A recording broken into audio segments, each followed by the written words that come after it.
ሌሎችም ቅዱሳን በተሰጣቸው ጸጋ ምስጋና ያነሳቸው። እንግዲህ ያለችኝን ደቂቃ ተጠቅሜ መናገር ጀምራለሁ። የሚያስተምር የሚመክር እግዚአብሔር ነው። እግዚአብሔር አምላክ ሁላችንን ይረዳን፣ የሚያስተምረን መልካም ፈቃድ ይሆንልን። ሞተ ዘኢይመውት የማይሞተው ሞተ በሚለው እንነጋገራለን። ሁላችሁም መልካም ተረጋጉ። የማይሞተው ያው ድካም ስሜት ስላለ በታችሁ የማይሞተው ሞተ። እንግዲህ ከሚተናገረው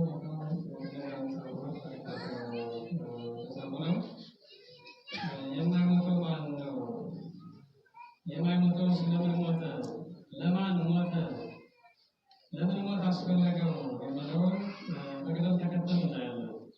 ሞተ ዘኢይመውት የማይሞተው መለኮት፣ ሞት የማይገባው ረቂቁ መለኮት የሚሞተውን የአዳምን ስጋ ለብሶ በለበሰው ስጋ ሞት ተነገረለት። የማይሞተው መለኮት፣ የማይገረፈው መለኮት፣ ግርፋት የማይገባው መለኮት ስጋን ለብሶ በስጋ ተገረፈ ተብሎ ተነገረለት። መከራ የማይገባው መለኮት፣ የማይጨበጠው የማይዳሰሰው መለኮት የሚጨበጠውና የሚዳሰሰውን የቃሉን ስጋ ተዋህዶ ተገረፈ፣ ተሰቀለ እያለ ያው በሕማሙ እንሰግዳለን፣ እንወድቃለን፣ እንነሳለንና ሞተ ዘኢይመውት ሞተ ከመ ይሣርሮ ለሞት ጠላታችን ወይም ሞትን ይሽረው ዘንድ ሞትን ይገለው ዘንድ ሞተ ሞተ ከመ ያሕይዮሙ ለሙታን የሞቱትን ያድናቸው ዘንድ ሕያው ያደርጋቸው ዘንድ የማይሞተው እሱ ምን ሆነ? ሞተ። እንግዲህ በመለኮት ሞት እንደሌለ ቤተክርስቲያናችን ታስተምራለች። እውነት ነው። ለምን የማይሞተው ሞተ? ለምን የማይገረፈው ተገረፈ? ለማን ሆኖ የሚለውን ነው የምናየው። ስለዚህ ክርስቶስ ለአዳም በገባለት ቃል ኪዳን መሰረት ከዕለቱ አንድ ዕለት ከሰዓቱ አንድ ሰዓት ከዓመቱም አንድ ዓመት ሳያቋርጥ የገባውን ቃል ኪዳን ይፈጽም ዘንድ በሐሙስ ዕለት በፈቃደ ዕለት ወለድ እሞለተ ወለትከ ወእዴከ ተወልድከ ወትገዝኦከ በመስቀሌ ወሞቴ 5500 ዘመን ሲፈጸም ከልጅ ልጅን ተወልጄ በሜዳ አንበርክቼ ድኜ ይልቁንም ደግሞ እንዲሆን መስቀል ላይ ተዘግዬ በመስቀሌ በሞቴ አድናለሁ የሚል ቃል ኪዳን ገባለት። ለዚያ ነው ክርስቶስ የመጣው ነው። ሊቁ ምን ይላሉ? እኛ ወደ እሱ መሄድ ያቅተን ወደ እሱ መሄድ ይሳለን፣ እሱ ወደ እኛ መጣ ይላል። እውነት ነው። ወደ እሱ ባህሪ መሄድ የቅድስና ባህሪ ይጎለን፣ ቅድስና ከእኛ ቢጠፋ እኛ በኃጢአት ብንዋረድ ብንጎሳቆል፣ እሱ ግን ወዴት መጣ? ወደ እኛ ባህሪ መጣ። የእኛን ባህሪ ያደረገ ነው። የማይራበው ተራበ፣ የማይጠማው ተጠማ፣ የማይገፋው ተገፋ፣ የማይሰቀለው ተሰቀለ ብላ ቤተክርስቲያናችን የምታስተምረው አይደለም። እና እኛ ወደ እሱ ተካከል፣ እኛ ወደ እሱ ተሳለን፣ ኃጢአት ከእሱ ለየን፣ በኃጢአት ቀንበር ውስጥ ወደቅን፣ በሞት ጥላ ውስጥ ኖርን። ነገር ግን ለአዳም የገባለት ቃል ኪዳን ብናውቃል አዳም ማንነት ነው ንስሐ በመግባቱ ወደ እግዚአብሔር በመመለሱ በማልቀሱ በመጸጸቱ እግዚአብሔር አምላክ ቸር ነውና በላውቃል ከተመለስ ንስሐ የ5500 ዘመን ያህል ነው። 5500 ዘመን ያህል ንስሐ ትገባ ነው። በሕይወተ ሥጋ 930 ዓመት በዚህ ምድር እንዲንገላታ በራሱ ወዝ እንዲወጣ እንዲወርድ እንዲበላ እንዲጠጣ ከዚያ በኋላ ደግሞ ወደ ሲኦል ወርዶ በሲኦል ውስጥ በሞት ጥላ ውስጥ ተጠልሎ እንዲኖር ይህንን 5000 ተሰጥቶታል። እናም 5000 ተሰጥቶት ክርስቶስ ለኛ ወደዚህ ዓለም መጣ። ለምን? የገባውን ቃል ኪዳን ለመፈጸም የሰው ልጆች ሕያዋን ለማድረግ ቅድም እንዳለው የማይሞተው ሞተ፣ ሞትን ይሽረው ዘንድ ሞት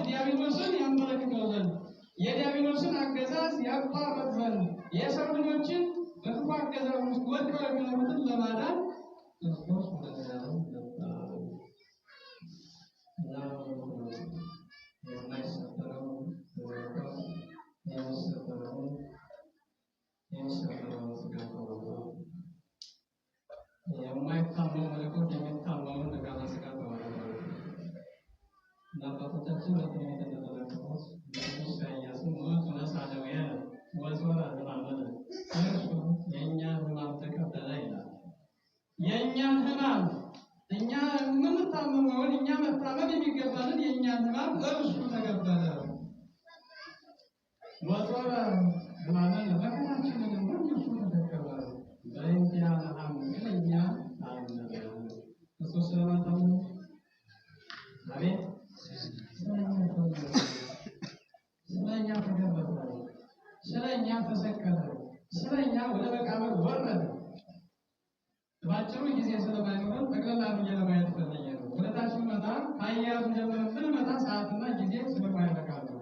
ያው ቤተክርስቲያን እመቤት ናትና ደግሞም በስሯ ደግሞ ያሉ ሊቃውንት ጠበብቶች ናቸውና እነሱ ጊዜ ያስተማሯቸውን በተመለከተ የክርስቶስን መከራ አብረው ጀምረው ለዚህ እስከዚህ ድረስ እያስተማሯቸው ቆይተዋል ማለት ነው። ነገር ግን ቤተክርስቲያናችን በዛሬው ዕለት የምታከብረው ይህንን በዓል በተለየ መልኩ በዓለም አቀፍ ደረጃ ከስራም በመከልከል ሁሉም ሰው ትንሹም ትልቁም በቤተክርስቲያን ተገኝቶ የሚወድቀው የሚነሳው የክርስቶስን መከራ በማሰብ የክርስቶስን መንገላታት በማሰብ ስለኛ መቁሰሉን ስለኛ መድማቱን እያሰቡ ነገርዘውን እንወጣለን እንወስዳለን ማለት ነው። ናው ግን ኢሳይያስን ነሣደዌ የእኛን ደዌ እኛ የምንታመመውን ደዌ የማይታመመው መለኮት ሰው ሆኖ ተቀበለ፣ መከራችንን ሁሉ ተሸከመ። ስለኛ እሱ ታመመ። ወንሕነ ርኢናሁ ሕሙመ ወቁስለ፣ እኛ ግን እንደተመታ እንደተቀሰፈ በዕለተ ሆኖ አየነው። ኢሳይያስ ነበር መቸረው ግን ዕለቱን እንዳለ ሆኖ ሲሰቀል አብረው ቆሞ እንደማይሆኑ ተናገረ። ይሄ መንፈስ ቅዱስ በገለጠለት ልክ እግዚአብሔር የገለጠለትን ወደፊት ክርስቶስ ሰው ሆኖ የሚሰቀለውን ስቅላት የሚቀበለውን መከራ ሕማም ይሄ ታይቶት ነው እና እሱ ስለኛ ታመመ፣ እኛ ደግሞ እንደተመታ እንደተቀሰፈ አየነው። ወበቁስለ ወበቁስለ በእንተ ኃጢአትነ፣ እርሱ ስለኛ ኃጢአት ቆሰለ። ወበእንተ ጌጋየነ፣ ስለ በደላችንም ስለ መተላለፋችንም እሱ ደቀቀ። ወበቁስለ ዚአሁ አልዓወነ ቁስለ፣ በእሱ ቁስል እኛ ተፈወስን። እስኪ በእሱ ቁስል በበላችሁ አይሰማኝ። በእሱ ቁስል እኛ ተፈወስን። ክርስቶስ የቆሰለው በችንካር በቀኖት፣ የእኛ ቁስል ደግሞ በምንድን ነው ካላችሁ በኃጢአት በፍታት። ክርስቶስ በችንካር ነው፣ የሰው ልጆች ናቸው ችንካር ያጠበቁበት በመዶሻ የቀጠቀጡት። እሱ ደግሞ የፈሰሰው በችንካሮች ነው፣ በቀኖት ነው። እኛ ደግሞ በኃጢአታችን በፍዳችን ቆስለናል። ስለዚህ ቁስልን ያስወግድ ዘንድ ክርስቶስ ቆሰለ። በእሱ ውስጥ እኛ ተፈወስን። በቁስሉ ቆስሎ የፈወሰን አምላክ ስሙ የተመሰገነ ይሁን። እውነት ነው።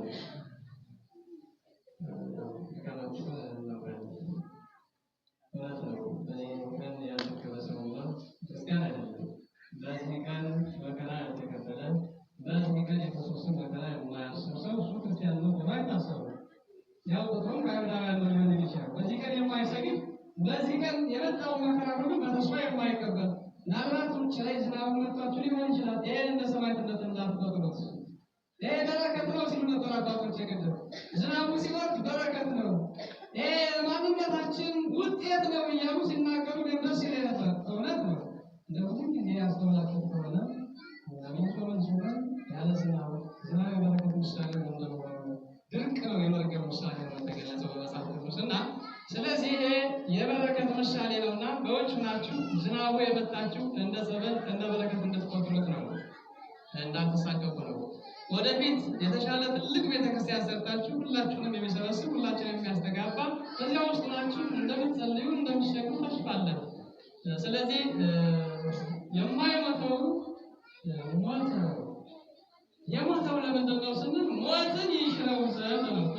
ስላልሞተ ሞት ስለማይሻር ዲያብሎስ ስለማይወገድ የሰው ልጅ ከወደቀበት አዘቅት ከሲኦል ውስጥ ስለማይወጣ ክርስቶስ የግድ መሞት አለበትና ክርስቶስ ሞተ።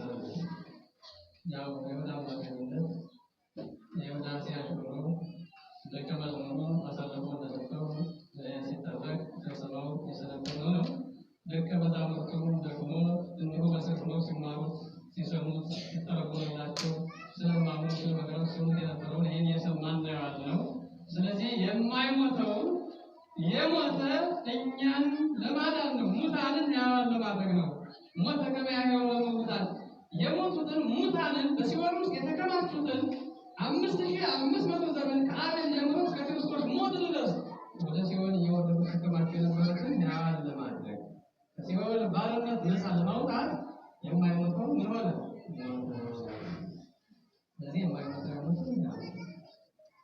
ለምን ካላችሁ ሙታንን ለማዳን ሙታንን ሕያዋን ለማድረግ ነው። እሱ ሳይሞት ካሳ ስለማይፈጸም እሱ መከራ ካልተቀበለ እኛ ይህን መከራ መሸከም ስለማንችል እኛ መሸከም የማንችለውን ደግሞ በእሱ ዘንድ ይበልጥ ስለሆነ የሰው ልጅ መክፈል የማይችለውን ዕዳ ከፍሎ ከሞት ባርነት ነፃ ያወጣን አምላክ ስሙ የተመሰገነ ይሁን። ሰዓቱም እየተቆጠረ ነው። እኔም እየጨረስኩ ነው። ምክንያቱም በዚህ ሰዓት በዚህ አይነት የትምህርት ትምህርት ማስተማር ተገቢ አይደለም። ለምን? ብዙ ስርዓት አለው ወደፊት። እርግጥ ስርዓቱን ማወቅ የሚቻለው በትምህርት ነው። ሰው ካልተማረ ሊያውቅ አይችልም። እያንዳንዱ ከታች ጀምሮ የነበሩት ስርዓቶች ሁሉ በሌላ ጊዜ መምህራኑ ያስተምራሉ። በተለይ የኔታ ዲቆር የበላያቱና ያተሰጡ እንዲሁም የወንበሩ መምህር አሏችሁ መካከላቸው ሌሎቹ ሊቃውንት እንዳሉ ነው። ስለዚህ እሳቸው በሰፊው የሚያስተምሩ ነው። ነገር ግን የዛሬው ዕለት የምናከብረው ክርስቶስ ከ6 ሰዓት እስከ 9 ሰዓት ያለውን እንኳን ብቻ ብናይ መስቀል ላይ ነው የነበረው። መቀመጫው ተወጥተው ተመኝተው ሰጥተው ገብተው ሰግለው ገለውታል። ወላጅ ክርስቲያናችን የምትጠብቀልን እንዲሁ ዝም ብላ አይደለም፣ በተግባር የሆነውን የተፈጸመውን ነው። ስለዚህ 6 ሰዓት ላይ መድኃኒዓለም ኢየሱስ ክርስቶስ ተሰቅሏል። 6 ሰዓት ላይ ተሰቅሏል። 6 ሰዓት ላይ ሲሰቀል ደግሞ እሱ ሲሰቀል በቀኝ በግራ አብረው የተሰቀሉት ፈያታዊ ዘየማን ዘጦስ ፈያታዊ ዘጸጋም ዳንተስ አብረው በጎኑ ነበሩ። ለምን ክርስቶስ በመካከል ተሰቀለ? ለምን የማይሰቀለው ተሰቀለ? እነዚያ በሕጋቸው በሥርዓታቸው የሚገባቸውን ኃጢአተኞች መሆናቸውን ወንጌል ላይ ቅዱስ ሲሰብኩበት ነበር። በሉቃስ ወንጌል ምዕራፍ 23 ላይ ስንሰማው የነበረው ፈያታዊ ዘጸጋም ዳንተስ የተባለው ለዘመናት በሽፍትነት በወንብድና የኖረው አሁንም ደግሞ በሕጋቸው መሰረት ተይዞ መስቀል ላይ የተሰቀለው 7ቱ ተአምራት ሲገለጡ አብሮ ልክ ክርስቶስን ሲሰቅሉ ሲያገኙ ከነበሩ ወገኖች ጋር ሁሉ ያቤት ነበር። መስቀል ላይ ሆነው መሳንቶ ክርስቶስ አድኅነ ርእሰከ በል አንተ አምላክ ከሆን አንተ ክርስቶስ ከሆን አንተ ፈጣሪ ከሆን ራስህን አድን ወኪያኔ እኛንም ጨምረን አድነን። ታዲያ አምላክ ከሆን ለምን ተሰቀልህ? ለምን በሰዎች ተያዝህ? ሰዎች ለምን ሰቀሉህ? እያለ ያቤት ነበር። ክርስቶስ ግን የተሰቀለው ለዓላማ ነው። ክርስቶስ ግን የተናገረውን ለመፈጸም ነው። ለአዳም የገባለት ቃል ኪዳን መስቀል ላይ ተሰቅዬ አድናለሁ የሚለውን አለማስተዋሉ ነው። ይህኛው በቀኝ የነበረው ወገሰቶ ካሉ ባይገረው ነው። ሌላኛው ሁለተኛው ግን ገሰተው፣ ወንድሙን ገሰተው። አንተ እኮ አምላክ ነው የተፈራውን እግዚአብሔር አምላክ ነው ባይሆን እግዚአብሔር አምላክ አትፈራውምን? አንተ ሰው አለን ዘውስተ ዝንቱ ነው ያለው። አንተና በምድራችን በቅጣታችን የሚገባን አግኝተናል። ይሄ የሚገባን ነው። አንተና በወንብድና ላይ ኖርነን፣ አንተና በኃጢአት ውስጥ የኖርነ ሰውን ስናስለቅስ እግዚአብሔርን ስናሳዝን የአንተና የሚገባ ነው። እሱ ግን ምንም በደል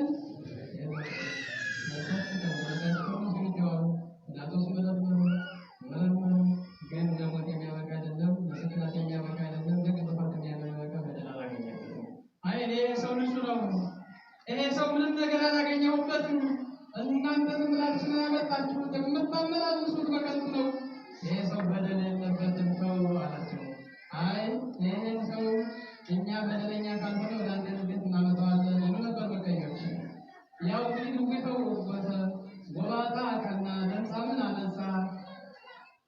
ኃጢአተኞችን በሙሉ ሰላም ሰጣቸው። ሰላም በሌለበት ዘመን የሰላም አምላክ ወደዚህ ዓለም መጥቶ መልካም ስራ ሲሰራ አይተው እነሱ በኃላፊነት በወንበር ላይ ተቀምጠው የሰሩትን ስራ ሲሰራ ስላዩ በምቀኝነት እሱን መስቀልና ከምድረ ገጽ ማጥፋት ስለነበረባቸው ለወንጀለኛ ነው ማለት ያቀስ ግን ለመረና ሰላም ደውሎ ሲየ ከዚህ ሰው ደም ንጹህ ነኝ ብሎ ለተራውን ክርስቶስ ተጣጣው እና ይሄኛው ግን ከዚያ ወገኖች ጋር ሆኖ መስቀል ላይ ተንጠልጥሎ ሰማይ ሰባቱ ቁርባን ነው ሶስቱ ታምራት ፀሐይ፣ ጨረቃ፣ ከዋክብት ብርሃናቸው ሲገለጹ አምላካችን እርቃኑን ሲሰቀል ሰው አይቶ እንዲዘባበት ተማምከር ብለው ብርሃናቸውን ሲገለጡ በታች የመቃብራት አለቅለቀ ምድር በተከሱ መቃብራት ምድር ተናወጠች። ክርስቶስ ሲሰቀል ምድር ተንቀጠቀጠች፣ መቃብራትን ተከፈቱ፣ አእባን ተመተቱ፣ ሙታንም ተነሱ፣ የቤተ መቅደሱ መጋረጃ ሁለት ተሰነጠቀ። ይህን ሰባቱን ተአምራት ያየው ፈያታዊ ዘየማን ግን ምን አለ? ባይሆን አምላክን እግዚአብሔርን አትፈራው። ወጣችሁ ይሄን እንደፈቱ ይገባል። ወዲያው ውስጥ ያሉትን በአሜት ውስጥ ያሉትን በስራ ውስጥ ያሉትን በአድመኝነት ውስጥ ያሉትን ባይሆን እግዚአብሔርን አትፈራው፣ ባይሆን እግዚአብሔርን አትፈሪውም ብለን ልንመክራቸው ይገባል። ከዚህ ሰው ተነስተን ይህ ሰው ምንድን ነው ያለው? የሶስት ሰዓት ለምሳ ጊዜ ተሰጠውና ምን አደረገ? ይሄማ አምላክማ ባይሆን ብሎ እንዴት ታምራት ማድረግ አይችልም። ይሄ የማይሞተው ነው ከእኛ ጋር የሞተው፣ ይሄ የማይሞተው ነው የማይሰቀለው ነው ከእኛ ጋር የተሰቀለው። ምንም በደል እንከን ኃጢአት የሌለበት ክርስቶስ ከእኛ ጋር ተሰቅሏል። ስለዚህ ባይሆን እግዚአብሔር መስሎ መከራ ሲመጣ ለእኛ ኃጢአት ነው በገኔ ነው በገኒት ነው አንተባለ በእኛ ነው፣ በእኛ በደል ነው፣ በእኛ ኃጢአት ነው፣ በእኛ ክፋት ነው፣ በእኛ ተንኮል ነው የመቅሰፍት የመጣ ይሄ ማለት የመጣ ብለን ይልቁንም ኃጢአታችንን መታመን መቻል አለብን። ይህ እንዲህ ካለ በኋላ ምንድን ነው ያለ መጨረሻ? አንተና እኔ በበደላችን ይህ ነገር አግኝተናል፣ እሱ ግን በደል የለበትም ማለትና ተከረኒ አቤት መንግስት ስትመጣ እንዳትረሳኝ አስበኝ። እግዚአብሔር አምላክ በመስላችን የሚያስበው ለገነት የሚያበቃ ስራ የለም። አይደለም ለገነት ለይራውና እዚህ ቤተክርስቲያን ላይ ቁመን የምንጸልይበት የምንሰግድበት ንጽህና ወቅድስና ምህረት ቸርነት ኑሮን አይደለም። የእሱ ቸርነት ብቻ ስለሚጠብቀን እዚህ ተገኝተናል። በዚህ ተገኝተን ደግሞ ህማሙን መከራውን እየተካፈልን እንገኛለን። አለዚያ ግን የሰው ልጅ እንደ ሰው ልጆች ውጤት ቢሆን ኖሮ ብለን መመለስ አንችልም፣ በስተን መግባት አንችልም ነበር እና ምን አለ? ጌታ ሆይ እኔ በደለኛ ነኝ፣ እኔ ኃጢአተኛ ነኝ፣ እኔ ክፉ ነኝ። ስለዚህ በመንግስት እንዳትረሳኝ አስበኝ ብሎ እግዚአብሔር ዘንበል ብሎ ጸለየ። እግዚአብሔርም ደግሞ ጸሎቱን ሰማው። ዘንበል አይደለም፣ የሁላችንን ጸሎት እግዚአብሔር ይስማል። ወደኛ እግዚአብሔር አምላክ በምህረት ዘንበል ይበልልን። እሱ ቸር ነውና አንገቱን ዘንበል አደረገና ምን አለው? እመን ፈንፋደ ከሚሆን ሄሎ ምስሌ ነገር ለሚያው እመን እንጂ ዛሬ ከኔ ጋር በየት አለው? በገነት ነው። ነገ አይደለም ዛሬ አንተ በገነት ነህ። ቀደም ሲል ትንቢት ተነግሮታል። አንተ ተቀድሞ ለአንተ በኋላ ተገነት አንተ አዳምን አባትን ቀድመኸው ወደ ገነት ትገባለህ ብሎ እግዚአብሔር አምላክ ከዛሬ 30 ዓመት በፊት የሰለማን ነው። ያን ጊዜ ገና ከመሰቀሉ አስቀድሞ በልጅነቱ ወደ ስደት ሲሄድ ወደ ግብጽ ሲወርድ ትንቢት ተናግሮታል። አዳምን ቀድመኸው አንተ ትገባለህ፣ የመላእክቱን ዘመናቱን አስጨንቀህ አንተ ማን ነህ እያለ አብርሃምን ነህ ይስሐቅን ነህ ያዕቆብን ነህ እያለ ከጠየቀው በኋላ አይ የአብርሃምና ይስሐቅን አይደለሁም አንተ ማን ነህ ሲለው ዘመኔን በሽፍትነት በወንበዴነት ያሳለፍኩ ወንበዴ ነኝ፣ ነገር ግን እግዚአብሔር ቸር ነውና ለመላእክቱ ሰጥቶኝ ያከበረበት የምገባ ብሎ ቀድሞ አዳምን ቀድሞ ገባ ብሎ ያው እንግዲህ የእግዚአብሔርን ቸርነት እንጂ በነፍስ ወግደን መቀዳደም ነው አይደለም። ነገር ግን የእግዚአብሔርን ቸርነት አብሮቶ ለማሳየት ወንበዴው በዚያ 3 ሰዓት ውስጥ እንዴት እንደተለቀመ ንስሐ ገብቶ እግዚአብሔር በመቻችን መስለን አይ እግዚአብሔር ላይ ማለት የኔ ኃላፊነት ሰርቼ እያል በኃጢአት ላይ ኃጢአት የሚሰሩ ሰዎች እግዚአብሔር ቸር ነው፣ እግዚአብሔር መሐሪ ነው። መመለሳችን እንጂ ጊዜ መፍጀታችን አይደለም። ለዘመናት በኃጢአት ውስጥ መኖራችን አይደለም። ፈያታዊ ዘየማን እኮ 3 ሰዓት ነው፣ ከ6 ሰዓት እስከ 9 ሰዓት ባለው እዚያ በኋላ ነው እና የማይሞተው ክርስቶስ ሞተ ለእኔ ነው ብሎ ጸለየ። እግዚአብሔር በመውሰድ ተቀበለ እና ሞተ ለእኔ ነው። የማይሞተው ሞተ ከመይሳኩ ለሞት ሞትን ይሽረው ዘንድ ሞተ